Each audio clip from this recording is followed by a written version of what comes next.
Bonjour à toutes et à tous et bienvenue dans Dev Café en ce mardi 13 décembre et dans les 10 prochaines minutes je vais vous résumer les principales infos autour du mobile et du développement. Mais avant ça, pour info, après-demain, c'est-à-dire jeudi midi, il y aura un meet-up sur cette chaîne autour de Jetpack Compose versus SwiftUI. Du coup, si vous ne connaissez pas ces frameworks, ce sera l'occasion de les découvrir. Mais bien sûr, vous pourrez débattre dans le chat si vous utilisez soit l'un soit l'autre. Et pour revenir au Dev Café du jour, on va se parler d'accessibilité, de Swift, de Twitter, un peu de Dart et de mon nouveau chouchou Tori. Un mélange un peu savant comme vous le voyez, mais en tout cas j'espère que ça vous plaira. Mais juste avant de commencer, n'oubliez pas le petit like et l'abonnement. Et sur ce, je vous propose qu'on regarde justement ces fameux sujets.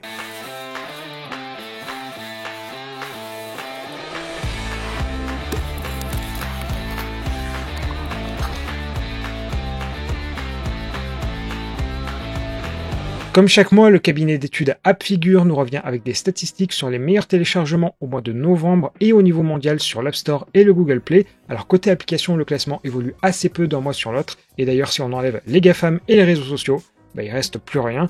On note quand même CapCut, qui est une application qui est faite par TikTok et qui existe quand même depuis 2020 et qui commence à s'imposer petit à petit. La différence entre les positions de TikTok et Instagram sur le Google Play et l'App Store, ça s'explique en grande partie par l'Inde, où le réseau social chinois est interdit. Et vu qu'en Inde, Android représente 95% du marché, en toute logique, ça donne en quelque sorte des ailes au réseau social de Meta. Et pour ce qui est des jeux, Subway Surfer est toujours là à truster les premières positions, sachant que pour rappel, le jeu existe depuis 2012. Et en réalité, on parle très souvent de Candy Crush, mais clairement, Subway Surfer mériterait autant d'attention. Et si on revient aux chiffres, en termes de nombre de téléchargements globaux, les différents jeux commencent quand même à perdre un tout petit peu en vitesse, peut-être parce que la croissance passée était un peu trop élevée. Toujours dans ces statistiques, je ne passe pas dessus, mais le cabinet fournit aussi les applications qui ont généré le plus d'argent aux États-Unis. Je vous laisse aller voir ça dans le lien en description. On continue en se parlant de Twitter, et vous imaginez forcément que c'est pas une bonne nouvelle, et hélas oui, car ça concerne la Twitter Toolbox, qui est une sorte d'annuaire d'applications qui utilise les API du réseau social. Et je sais pas si vous en souvenez, mais passé un temps, Twitter faisait tout pour bloquer les clients alternatifs, et les API étaient en gros décalage avec les capacités de l'application native. Puis au fil du temps, ils se sont rendus compte de leur erreur, et l'idée de la Toolbox était en gros de mettre en avant les meilleurs projets. Mais bon, dans la coupe au cou faite par Elon Musk, la Toolbox va disparaître puisque les développeurs ont reçu un mail comme quoi l'outil fermerait le 15 décembre, et ça va d'ailleurs dans le sens de l'annulation de la conférence Chirp, qui devait revenir après une décennie de mise en pause. Mais cette conférence de Twitter pour les développeurs ne semble plus être une priorité. Et d'ailleurs, la question, c'est plutôt de savoir quelle est vraiment la priorité de Twitter. Bref, un conseil, évitez d'investir dans Twitter parce qu'aujourd'hui, quelle est la direction? On n'en sait absolument rien. Donc, évitez de perdre du temps et de l'argent. On continue avec un aspect un peu plus sérieux puisque côté iOS, il y a le framework Foundation que l'on retrouve en Swift et qui, comme son nom l'indique, contient les principaux éléments comme les strings, les collections et les dates. Et jusqu'à présent, tout ce code était fait en C, ce qui oblige au final à faire des allers-retours entre les deux langages. Et pour éviter ça, le projet Swift vient d'annoncer que toute cette brique sera réécrite en pure Swift et devrait donc améliorer les performances, mais aussi la maintenabilité puisqu'il n'y aura désormais plus besoin que des compétences sur un seul langage. Et à y être, c'est l'occasion pour eux de faire évoluer l'architecture pour découper l'actuel Foundation en plusieurs briques, comme Foundation Essentials qui contiendra les types les plus importants, un package Foundation Internationalization qui s'occupera de formater par exemple les dates et les heures, et il y aura également d'autres packages qui géreront le XML ou encore la partie réseau. Et enfin, un package de compatibilité avec Objective-C sera aussi mis en place pour s'assurer que les anciennes API puissent toujours être appelées et permettre ainsi une migration en douceur. Donc tout ça, ça commencera dès l'année prochaine avec l'accent porté sur l'aspect ouvert de la communauté, donc potentiellement n'importe qui pourra y contribuer et en discuter. Alors en tant que tel, le projet sera mis en ligne sur GitHub en 2023 et devrait prendre quelques mois. Et allez, place à notre pause habituelle avec les actualités en bref qui n'évoquent pas toujours directement des infos autour du développement, mais pour sûr qui ont un rapport avec. Chez Meta, la liberté d'expression au sein des employés s'est un peu terminée. Selon des informations révélées par Fortune, toutes les discussions concernant les vaccins, l'avortement, les armes à feu, les lois et d'une manière générale tout ce qui touche à la politique n'est désormais plus admis. Meta explique ce choix pour, je cite, « offrir un environnement respectueux et inclusif où les gens peuvent faire leur meilleur travail ». Ou dit autrement, taisez-vous, vous êtes prié de travailler. Le journal Le Washington Post a été racheté par Jeff Bezos qui a investi énormément dans l'outil de publication et rédaction nommé ArcXP. Avec près de 250 employés travaillant dessus, le journal espérerait licencier son outil pour générer 200 millions de dollars à partir de 2027, car jusqu'à présent, les coûts de développement ne peuvent pas être rentabilisés. Comme quoi, l'avenir de la presse est peut-être de se diversifier dans le logiciel. Il est aujourd'hui possible de s'acheter des noms de domaine en .dev et chose étonnante, c'est Google qui en détient les droits, contrairement aux .com et .net qui sont ouverts à tous. Et alors que jusqu'à présent le domaine s'achetait pour 12 $ par an, un développeur a reçu une note très salée pour le renouvellement puisqu'elle monte à 850 $. Pensant à une erreur, il a alors demandé autour de lui, mais ce n'est pas une exception. Comme quoi donner des extensions à des boîtes privées n'était certainement pas la meilleure idée. Et pour terminer, place à une boutique bien française qui contient des pins que vous pourriez demander à Noël. Pour l'essentiel, ce sont des rappels de vieilles technologies comme Philips Telematics, le logo Boule, Thomson, l'Atari, Windows NT. Bref, n'hésitez pas à jeter un œil sur cette boutique.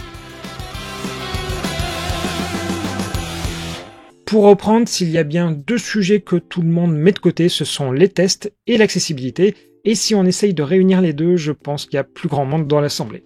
Toutefois, pour vous aider justement à faciliter ces tests, je suis tombé sur le site Magenta Accessibility, car pour info AY11 ça veut dire Accessibility en anglais, qui va vous donner des recettes pour tester chaque type de composant. Alors les explications, elles sont données à la fois pour le web, mais aussi pour les applications natives, et vous avez même des démos et des guides sur les manières de tester de manière physique. Alors honnêtement, c'est une super initiative qui est faite par l'opérateur T-Mobile, et d'ailleurs ce serait bien que nos opérateurs en fassent autant, ou alors à minima communiquent sur ce qu'ils font. Ensuite, si vous suivez ma newsletter, et je crois même que j'en avais fait une vidéo ici, il existe pour les projets Dart et Flutter un outil qui s'appelle OnePub.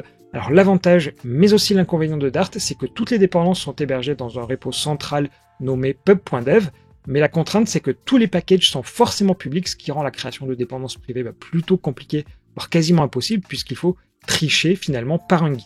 Mais il existe aussi des pub.dev alternatives, alors soit en essayant d'auto-héberger un pub.dev, mais bon, vu que tout le code est pensé pour la Google Cloud Platform, c'est assez difficile à mettre en place, ou alors il existe des outils tiers comme OnePub qui peuvent le faire pour vous. Quand j'avais fait la vidéo, OnePub était dans un stade qu'on pourrait appeler de preview, mais désormais il franchit le cap de la bêta car les principaux bugs ont été corrigés.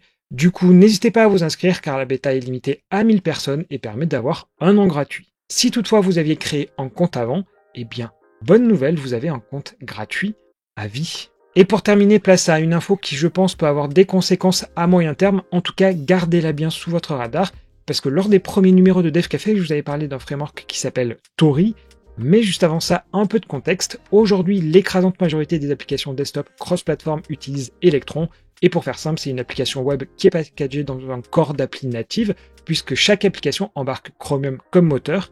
Et le gros inconvénient, c'est d'une part la taille du binaire, mais aussi les performances côté CPU et RAM. Et Tori est en quelque sorte la technologie qui souhaiterait lui succéder, et au mois d'août, je vais vous présenter un benchmark entre les deux solutions, et la différence est implacable.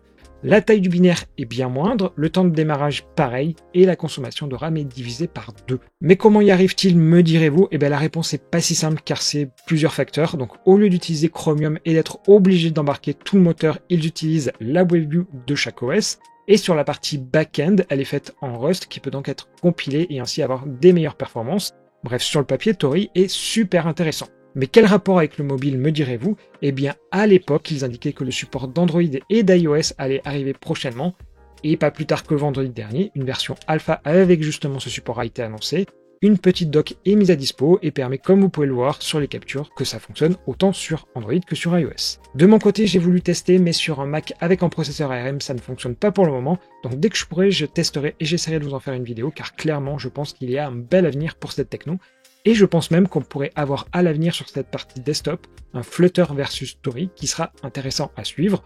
En tout cas, je vous invite à mettre une étoile sur leur GitHub car c'est vraiment un projet à suivre. Et pour terminer, on va s'intéresser à une alternative à GitHub Copilot, sachant que pour rappel, c'est une IA qui peut soit compléter du code, soit donner un algo à la demande. Alors, sauf pour les projets étudiants et open source, où l'outil est gratuit, GitHub Copilot coûte 10 $ par mois. Et par ailleurs, il fait l'objet de nombreuses polémiques car l'IA peut ressortir des pans entiers de code piqués sur de l'open source sans jamais donner le moins de crédit. Et je suis tombé sur une alternative qui pourrait vous intéresser à plusieurs titres. Alors déjà, elle s'appelle Codeium et ne fait que de la complétion de code. À nouveau, c'est une IA qui a été entraînée sur du code open source, mais à la différence de GitHub Copilot, le modèle a été fait de telle sorte à ne pas pouvoir faire du copier-coller pur et simple.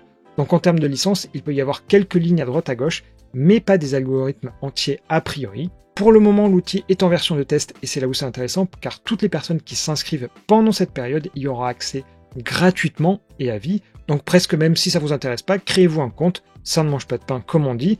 Ensuite, côté usage, il y a des extensions pour les IDE de chez JetBrains et VS Code, sachant que contrairement à l'IA d'Amazon qui se limite à certains langages, Codium fait comme GitHub Copilot en ne se limitant à rien. En revanche, les résultats peuvent varier, d'autant plus qu'ils sont en phase de test. Voilà, j'espère que cet épisode de Dev Café vous aura plu. Il y avait peut-être un peu moins d'actu chaude aujourd'hui car j'ai enregistré cette émission en avance.